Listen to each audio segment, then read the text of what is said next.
am so excited, you guys. I have Peter Monn here today. So little round of applause. He also gave me this fan and it's so addicting. Like I can't even stop doing it. It's so fun. I used to watch your channel a long time ago, like years ago. It was just, But then you stopped because we talked about this. Then I stopped. But I stopped because there was just drama. And anytime something gets like drama, I don't watch it. And I do a drama channel on my main channel. But it's not like hateful. Like Jaclyn Hill said last week, it's like everyone's uncle. Like that's literally like how I feel. Did you hear that? Yes. That was sweet, wasn't it? It was very nice. Like, Peter got a shout out. But I know a lot of people are like, why? Why do you have Peter Monn on your channel today? And it's literally because you have 24 years in sobriety. So I want you to open up and tell all of my subscribers all of the deets and really just where it started for you, because when I hear that someone has 24 years in recovery, I am blown away. I'm inspired, and I get goosebumps thinking about it, because 24 years, it's a lot. It's a lot of years, Tony. So it's from the movie Home, you know? So I want to just know where that started for you. We're trying to be serious. We literally just talked for an hour on my channel about her. And so I'm kind of like, now it's like the tables are turned, and I'm like, I can't get rid of it. I have to get rid of the fan. So yeah, I'm just kind of nervous a little bit. I don't know why. Don't be nervous. Being on your turf now. It's the same thing. Just keep smiling. Okay. No. I don't have to say anything, disclaimer shots? Yeah, okay, disclaimer. But really, where did it start for you? Where did addiction start? So addiction started for me long before I was ever born. I have it just flooded on both sides of my family. And I have done tons of addiction videos I have 5 channels. So I have He never sleeps. I do sleep quite a bit, but I sleep in late. So I have a drama channel that I do like drama commentary on, and then I have a vlog channel that I vlog every night. That's where I talk a lot about my addiction and my recovery. You know, going to county jail and things like that, what we talked about on the other video with you. Legal issues that I've had. I talk a lot about that. I talk a lot about everything over there. And then I have a motivational channel that I do, and then where I just talk about meditations, and I read meditations, very much like 24 hours a day kind of things. Yeah. You watch that too sometimes, don't you? Yeah. And then I have a BookTube channel, and BookTube's actually where I started on YouTube. The drama thing just kind of happened by accident. I just kind of fell down the rabbit hole of... That's awesome. Seriously, I was watching this stuff between Jeffree Star and Kat Von D like 2 years ago, 2.5 years ago, and I just was like, what is this? And I was like, there are people that like do gossip videos about this, and then I just fell down the rabbit hole, and that's how it started. You just start watching like all these kinds of people. It's crazy. So which is now why I'm completely consumed with the prison community. Isn't that so cute? I never knew there was a prison community, and I didn't honestly think I was going to be a prison channel. So when I sat down to start my channel, and this is not about me, I know this is about you, but when I sat down to start... It's all about you. No, but when I sat down and really thought like, okay, I'm gonna make videos on YouTube, I didn't name my channel anything, because I'm like, well, it's not just addiction, it's not just recovery, it's not just prison, it's not just motherhood, it's not just all these things, it's just Jess. I love that you named it just that, yeah. It's just me, you know. So a lot of people label it as a prison channel because prison does leak in quite a bit. We do talk about it a lot, but it's everything. It's life, you know. It's just me sharing my story. I guess I referred to it as that when we started talking, because so many of my followers, but they didn't. So this is how I found her. So on my vlog, I was talking about my recovery story one night, and they were like, you got to check out Jessica Kent. She's fantastic, and blah, blah, blah. And a couple of them in there were like, she's part of the prison community. And I was like, there's a prison community? And then I asked you, and you were like, yep, there's a prison community. And that was where I found Christina through you and some other people. So anyway, it's just very intriguing to me. Where did it start for me? Like I said, long before I was born, I'm just flooded with it. My mother was an alcoholic. I was raised in the home of an alcoholic. I consider myself an adult child of an alcoholic. So my sobriety date is December 17th of 1994. She got sober almost exactly 6 months after I did. And what day are you putting this video up? Monday or Tuesday? Okay. Well, if you put it up on Tuesday, that's the 11-year anniversary of my mom's passing. Is it? I'll put it up on Tuesday. So, and this time of year is always kind of hard for me because my mother passed away and she was a month shy of having 13 years sober.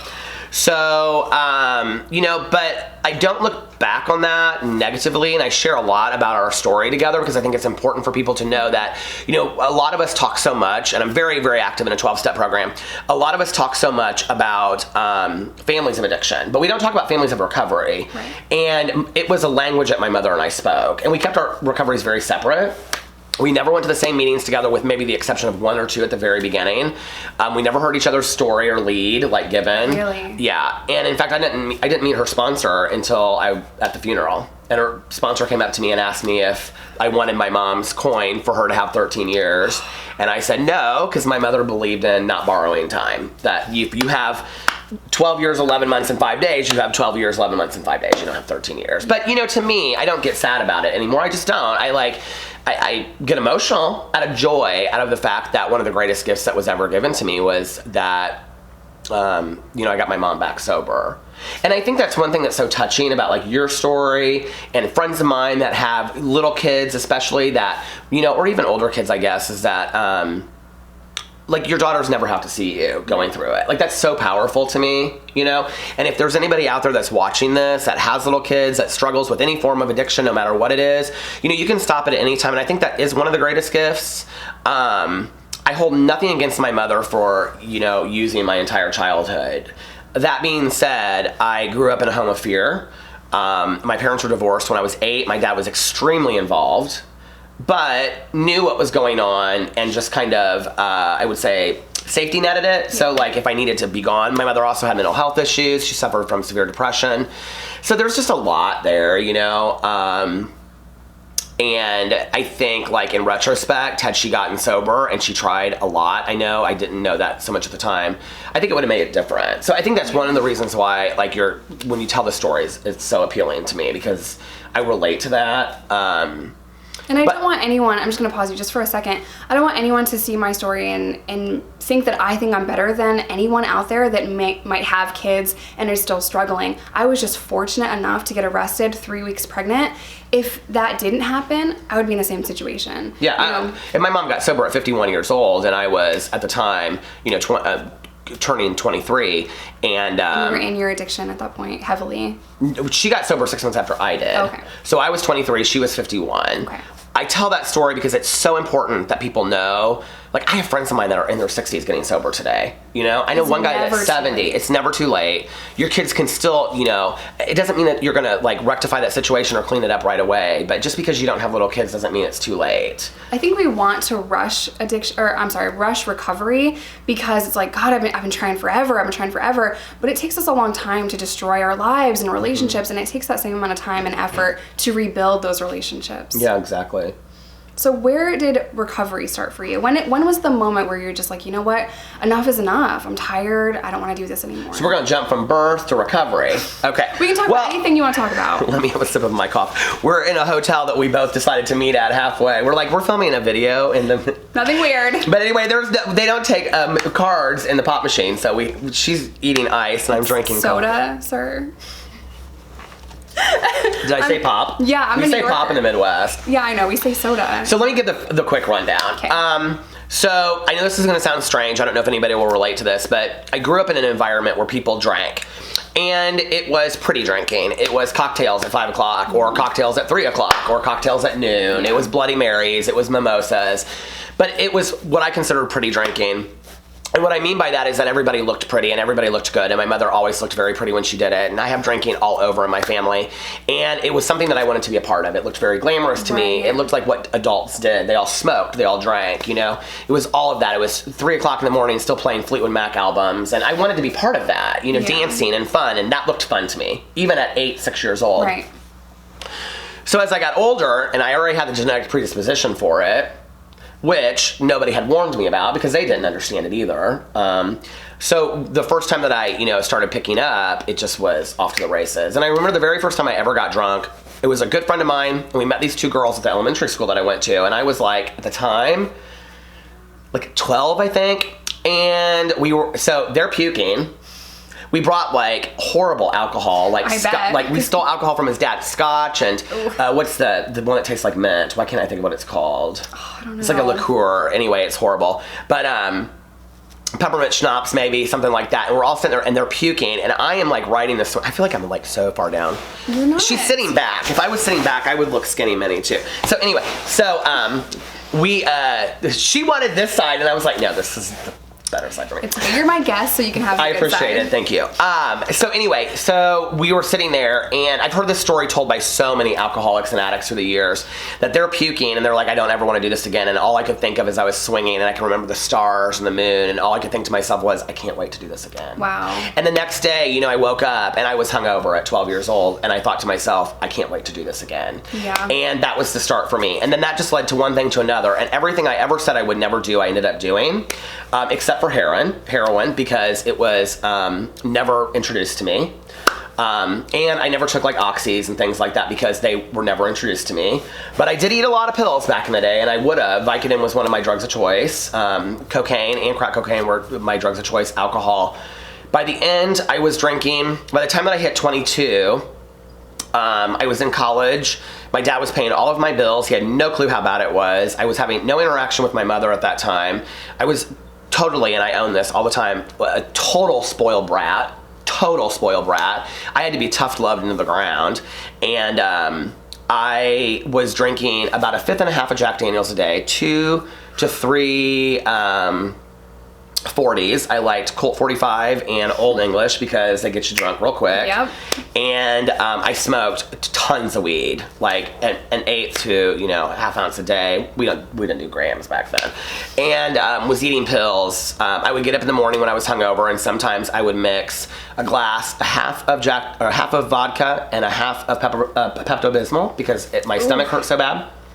And when I went into treatment, I drove my car, slid past the side of a Perkins restaurant that night, and my dad came out and said treatment or jail or prison, I think he said, because I had plea bargained down 2 Class D felonies. I got arrested on a fake ID with a DUI, and I used my fake ID because I gave it to the police officers, which is actually a really serious charge, and I didn't know that. And I believe it's still on my record today because I never got it expunged, and I think it stays on there. Somebody looked it up for me a couple years ago. They're like, yep, it's still on there. I'm like, well, I'm not afraid of it. And like any good addict, I was like, I'm going to treatment because I'm not going to make it. I knew I wasn't going to make it, you know? I think that sometimes like hearing your story, I just don't know. I mean, I've had so many friends, and I'm like, how do you do it? And they're like, you just do, like, you don't really have what's your option? You know, you just one day after another and after another. It's very exhausting to live in that life, and I love Jack Daniels too, but I never thought I had a problem with alcohol. I always thought like, no, I'm addicted to H, I'm not addicted to Jack Daniels. That was just something we drank, and I would drink tons, like I mean bottles, and I would get blacked out drunk on Jack Daniels and think there's nothing wrong with me. I'm fine. I had a little bit to drink the night before, and I think I was just really disassociated from the true problem in early addiction. But this isn't about me. This is about you. So you go to treatment. Can I say something about that really quick? You know, what's interesting about you saying that is that I always knew I was an alcoholic. I really struggled about the smoking weed part, which back then we called pot. So I think they still call it pot. Do they still call it pot? I don't know. But anyway, still cool. And people think that I really have this huge issue with marijuana. I don't have an issue with marijuana whatsoever. I have an issue with people minimizing the fact that people can be addicted to marijuana because they can, and it's been proven. Really? Yes, and I disagree. Well, there's been scientific studies, dear. Okay. There's send me the links. Okay, I'm just a really big fan of like medical marijuana. Well, I am benefits. too. So hold on a second. So I am too. So there's physical attributes to somebody. So if you're chronically smoking pot, okay, and what I mean is by chronically, like all day. Okay, all day, every day, right? That there are people that if you stop using, you're going to have withdrawal symptoms. You're going to have rage. You're going to have anger. You're going to not sleep well. I could see You're going to really feel it. Okay. I never talk about this on my channel. I never talk about how I feel about marijuana ever. Well, this is why it's important because so I really struggled with that because I was smoking a lot of pot, right? But I didn't think it was a problem of mine because everybody around me smoked pot. Today, the way I feel about it is I am a 100% believer in the decriminalization of marijuana. The reason why, for 2 reasons, is, and not that I support it or whatever, but I don't not support it. And I have a lot of friends of mine that smoke pot. I'm like, do your thing. I just don't want it around me. Right. I mean, I don't smoke, but I agree that it should be decriminalized. Well, like I said in your video, or that you interviewed, the video on my channel, when I'm looking at a recidivism rate of prison of 80% of women in the state of Indiana going back to prison for failed drug screens, the majority of which for marijuana, we have to stop that. You know, when we look at the fact that Marinol as a drug can be used effectively for things like ADHD and mental health issues, and that we can look at it for HIV patients to, you know, improve their appetite and really help long-term health and other diseases and pain management, the fact that it has to be decriminalized first, not just legalized, but decriminalized, destigmatized, is important. I do think that we'll get to the time that happens. I don't know that I think it's going to happen in my lifetime. That's the sad part. But I smoked so much pot that I knew I was an alcoholic. I knew that cocaine was a problem for me. I knew that pills were a problem for me. But marijuana, like, I could kind of rationalize. Right. I had never been in trouble for it. It didn't cost me anything because I was dealing, so, you know. And I remember my counselor said to me, she said, if you weren't using anything else and all of the pot, or if all of that, I said I can stop it whenever I want. And she said, okay, if there was no alcohol in the world, no cocaine, you know, no Vicodin, no LSD, nothing in the world, would you just use marijuana? And I said yes. And she said, it's a problem. And that was what it was about. It was the addiction. Does that make sense? It does. So it wasn't about that. It was, would I use marijuana addictively? And that was what I needed to look at. Right. There are a lot of people out there that can drink successfully. There are a lot of people out there that can smoke marijuana successfully. I'm just not one of them. Yeah, I'm really probably not either. I would like to use it, or CBD or something like that, for my anxiety and my depression. But the thing is, I have tried to smoke after I got off of parole because I could, and I felt awful. I felt so, like, I hated it, couldn't stand it. It made my anxiety worse. I wasn't about that life. So for me personally, I can't, and I should probably look at CBD for anxiety and depression. That way I'm not, like, feeling anything, but I can relax. So I struggle with that. You believe addiction is a disease. It's not a drinking disease. It's not a using disease. It's a thinking disease. And so what happens, the second that the alcohol touches my tongue, I've just lost 24 years, okay? And that's what's gonna happen to my head. And if I've lost 24 years, it's not that Jack and Coke I want. I want it. I want to go. I mean, I was a full throttle addict. I blacked out every time I drank. I didn't care where I ended up. I didn't care where I slept. I thought it was exciting. I've never had a Xanax in my life. I've never had a Mike's Hard Lemonade. I've never had half the things that are out there. So if I'm going to mess it up, you better believe I'm going to really mess it up. And what's scary to me is I know I have another use in me. I don't know that I'll come back in and get sober again. And that terrifies me. I love that you said that because, I mean, gives me goosebumps, oh my God. Literally, it's not that one drink that's gonna ruin your life. It's tomorrow and the next day and the next day and the next day, and we can't turn it off. It's very difficult. Work a 12-step program too, correct? Not today. Not today. Not today. But you had. So, I have. Because that was important, like... So I know myself really well. I've spent a lot of time with myself. So hold on, my point here is every path to sobriety is different. Oh, absolutely. Our paths don't look the same, but we're sober and we're happy. And I say that on my channel a lot. Like, and you thanked me for that. Like, I know people that get sober by going to church. I know people that get sober by going to a 12-step program. That's what works for me. Doesn't mean that works for everybody else. Right. Everybody's got to do what they've got to do. I do believe the seed has been planted. If you ever need it down the road, you know where to turn for things. And I did go back to meetings, so I did. And I'm not 100% believer in that. It's not for everybody, you know? I had to go back to Al-Anon meetings, which I love. I mean, if you have an addict that is in your life and they're struggling, go to Al-Anon meetings if you truly don't understand how to help them, or even just how to be okay in your own mental space. So I did work at NA, and then a couple of years went by, and I said, you know what?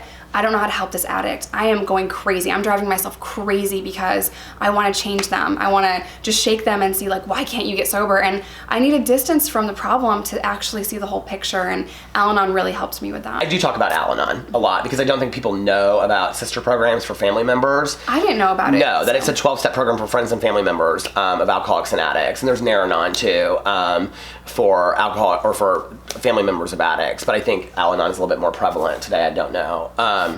Yeah, it's hard, you know, and it's like, it's been so long, you know what I mean? Like, I think, like, for you, going to prison was what stopped it. Like, we were talking in my video about, like, your last day, and you, like, were talking about you remembered being in this hotel and stuff. Like, my last day was close to death. And I'm not saying mine's worse than yours. I'd gone to 5 treatments. I'd gone to a lot of outpatient programs. I had really nobody in my corner anymore. It was pretty desolate. And without knowing it, I kind of was ready to die without being able to, like, accept that. Yeah. And being ready to die at 22 is a really scary thing. It's a really scary thing. And I mean, you know, I know a lot of people that are a lot younger than 22 that are addicts and alcoholics that are ready to die.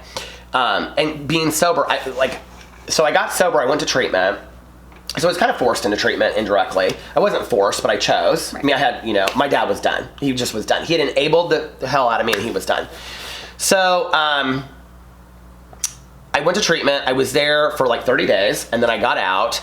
And they told me I had to work a program. They told me what I had to do, and I just did it. And I just was not serious about it for my first 6 months. I literally just went and filled the seat.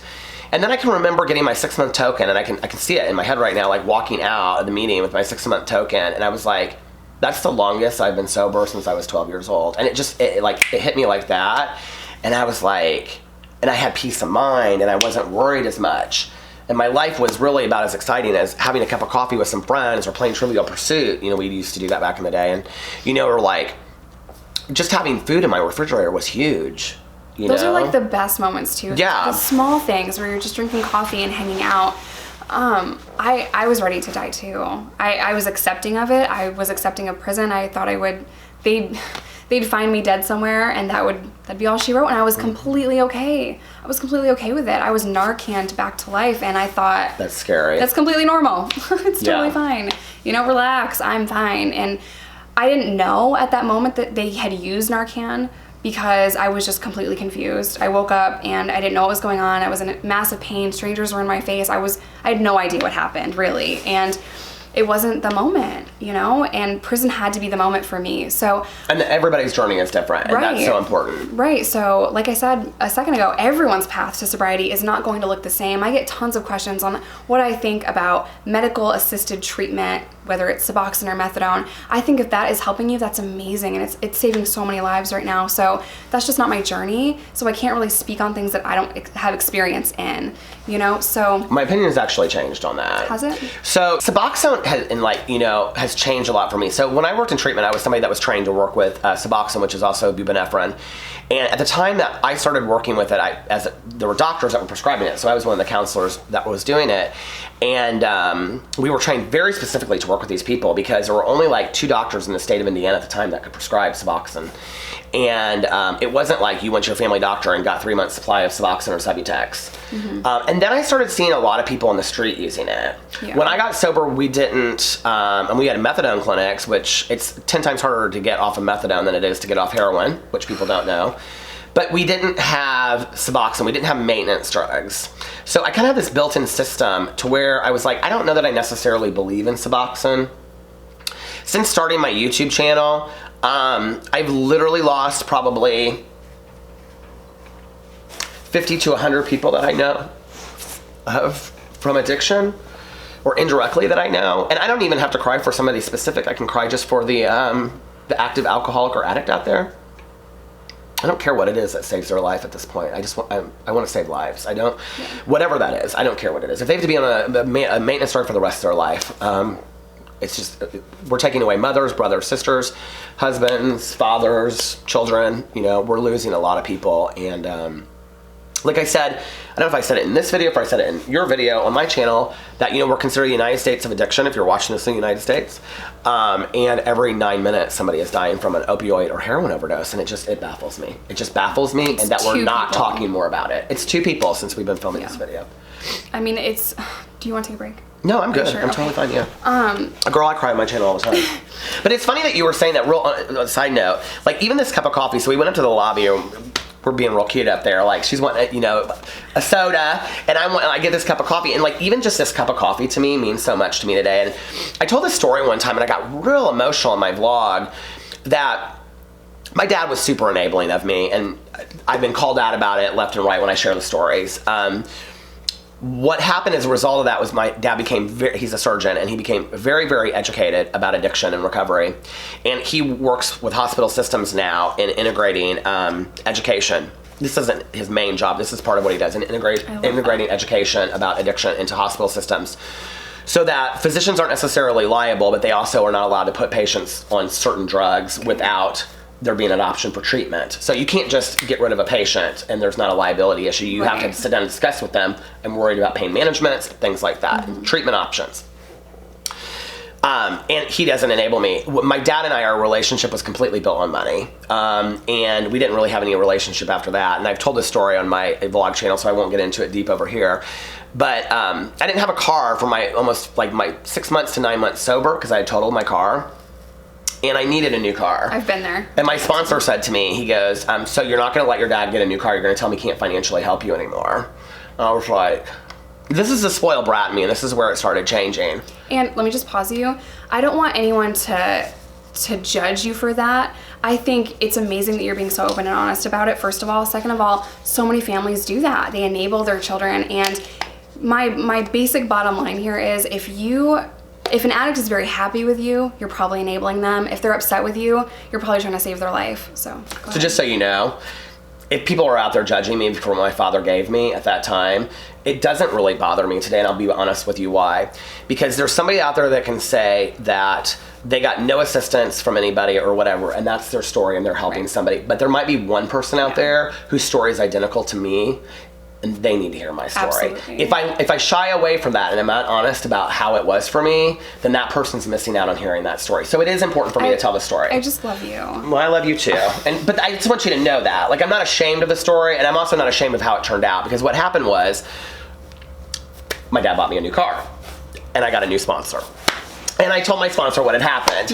And he said, you're going to sit down and have a conversation with your dad and say, your relationship is built on money. You don't want that relationship anymore, whatever. And so since then, my dad has only helped me financially in 23 and a half years.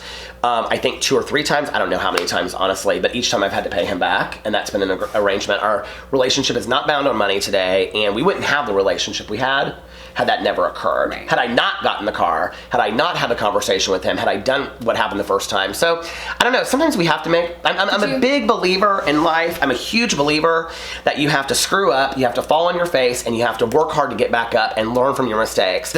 A lot of the decisions that I made that weren't necessarily great decisions ended up with really great results. And my dad and I have this relationship today that's not built on money whatsoever, that everything I have in my life today is because I worked for it.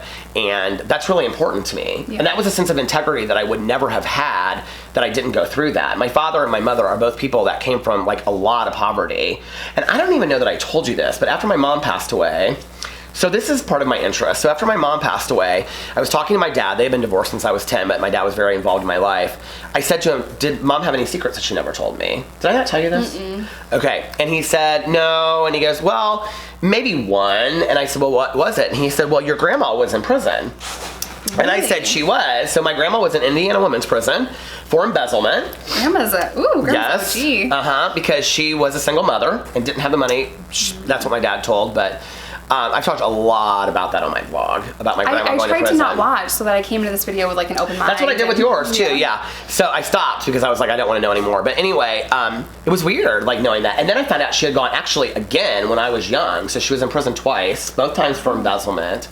I know nothing about it. My cousin and I can't find anything out about it. I would love to know about the story, but we can't find anything out about it. So yeah, I would have loved to hear her perspective too, because of her age and the time, right? So I would have loved to hear that. Well, my grandma was very good at cards. Yeah. She was kind of tough. She really was. And she could play cards like nobody's business. And she could do all kinds of tricks with dealing cards. That's awesome. And she played bridge with her friends. And my cousin Caroline and I, we would stay over there on the weekends. And she drank coffee and she smoked Salem Lights like they were going out of style. And she drank the little Cokes and stuff and chewed Juicy Fruit gum. And she'd just play cards for hours. And I'd be like, Grandma can deal cards. And I always thought she was like maybe a dealer in Vegas or something. And then or prison. Or she learned how to play cards in prison. I'm like really good at dominoes. Bones? Yeah. Really good at dominoes. Do we call them bones anymore? That was a treatment thing back in the day. We used to call them bones. I forget what they call them. Is that where you line them up and match them and stuff? Yeah, right. So Reese's family plays chicken foot with dominoes, and I'm like such a felon about it because I'm like holding my dominoes, like hiding, and they're like, "Ew, stop! Like you can put them on the table, jeez." But like I have to win. I just have that like competitive nature.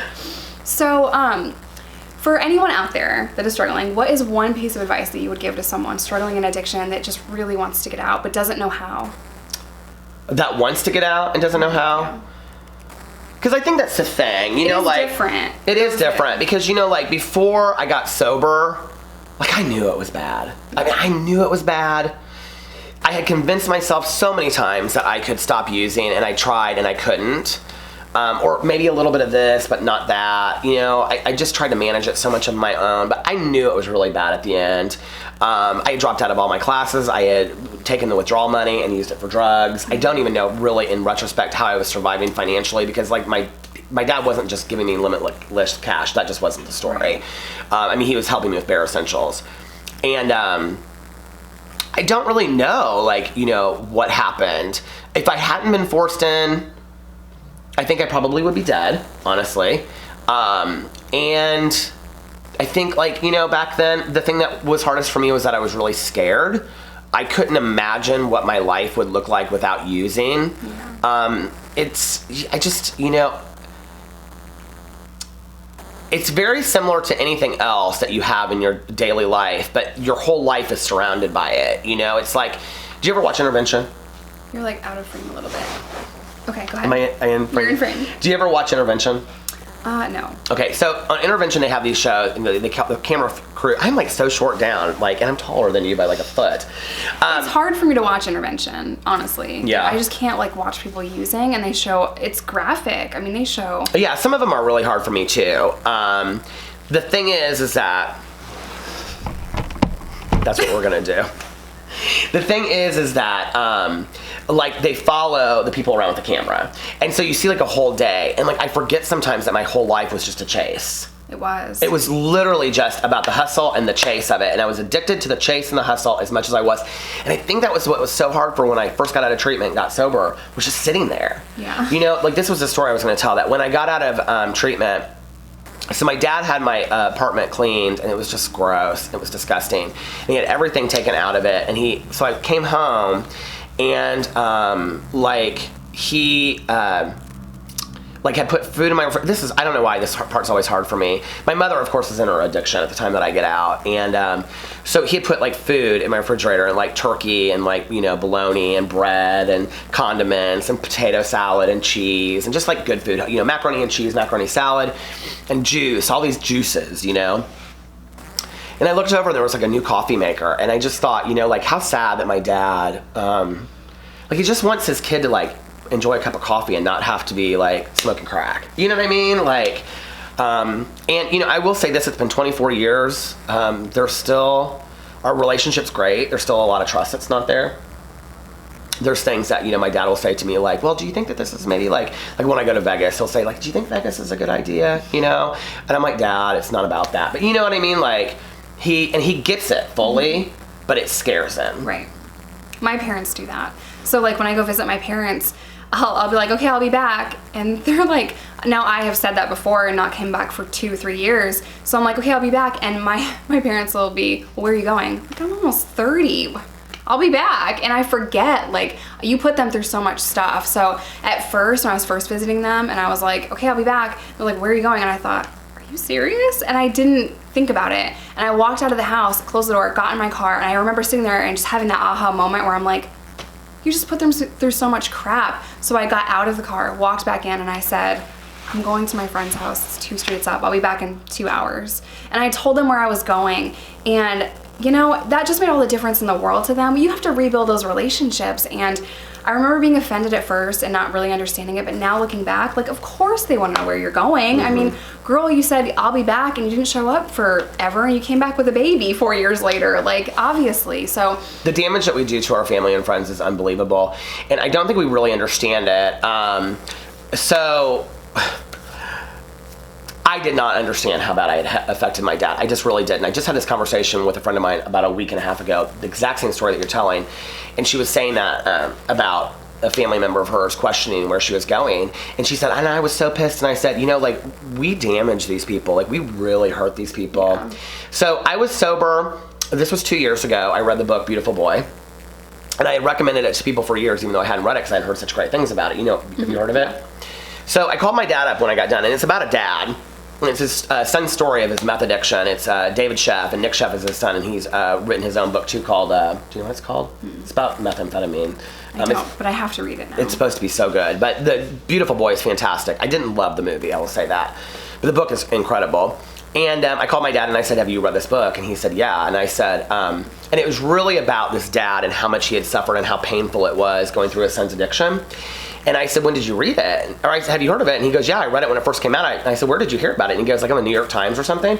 And I said, was it really that bad? And he goes, oh, it was accurate. Like, it was so painful, Peter. And there were scenes in the book and scenes in the movie where they're like sitting there and he's just begging him to get sober, and he wants it so bad. He wants it more for him. And there were times that, you know, my dad would work harder than I was. Everybody in my life was working harder than I was. And, you know, I think you asked me a question about what advice I would give. So the advice I would give is, I tell my story and I show it in my videos all across 5 channels. I talk about it publicly. I share my story publicly. I speak publicly about it so that people know that there is an amazing life on the other side. It's literally like walking through the scariest door of faith that you've ever taken, and I don't mean any kind of religious faith.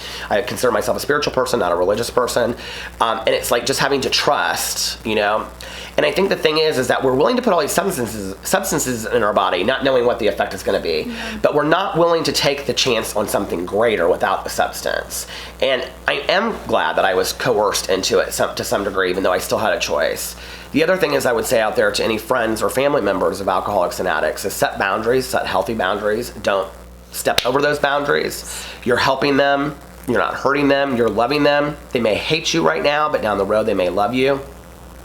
I've had many friends of mine that have had to bury children and said they wish they had done everything they could have possibly done, even if their kids had hated them. And it breaks my heart. So, you know, I mean, I think for as much sadness is out there, there's a lot of hope. There's a lot of success stories. I have friends of mine that have 40 and 50 years. I have friends of mine that have 2 years and 5 years and 10 years. I have friends of mine that, you know, got sober and almost didn't graduate from high school and they're judges now. You know, I mean, that's it's just, there is a lot of hope and a lot of success out there. And I think we have to focus on that sometimes too. Right. You know, as long as there's a pulse in your body, there is hope for sobriety. Mm-hmm. And you truly have to chase sobriety like your life depends on it, because it literally does. And I'm so grateful that you said all of the things that you said, because it's so wise and I'm so proud of you. I guess the last thing that I just want to say, if you have an addict in your life and they're really happy with you, I don't know if I said this already. If you have an addict in your life and they're really happy with you, you're probably enabling them. But if they're angry with you, you're probably trying to save their life. And addicts can be very selfish because we live in this fog. We don't see the damage that we're doing. And we're like tornadoes whipping through everyone's life, just destroying pieces of our family and loved ones. And we don't see it. We really don't. We truly don't. So you could go to your son, your daughter, your mother, your aunt, your uncle crying, like, you're hurting me from this, please save your life. Like, we don't see that. We see you being dramatic, and we lie to ourselves. Well, addiction lies to us and says that we have a disease. Addiction tells us this lie, and we don't believe that anyone else is affected but us. We think, this is me, this is my body, this is my life, and we don't see the turmoil that we're causing. We're gonna end it here. Thank you so much, Peter, for coming on my channel. I love you so much, and I'm so proud of you. 24 years is amazing. Thank you. I'm proud of you. Thank you. You're welcome anytime. I would love to meet your husband too. Okay. You're so cute together. We can do a double date. Yay! Oh my God, I would love that. I would love that. He has the most beautiful husband ever. So I'm gonna leave all of your information in all of your 5 channels. This man never sleeps. You don't have to put all 5 channels. I'm gonna put all 5 channels. Okay. You also have great candles. He's not telling me to say this. I have 2 of your candles, and they literally smell so good. Well, they're not my candles. This is the Poorhouse Candle Company, but I did a collab with them. They're so good. Yeah, Peter's drama class. I love it. So I'm gonna leave all that information in the description box below. Stay safe. This has been fun today. It's fun, right? We've been stuck in a hotel room for 5 hours. It's a rainy day anyway. What were we doing anyway, right? And go check out her interview on my channel, because she's great over there. I cried, but I always cry. Y'all know that. So stay safe, stay sober, and I will see you in my next video.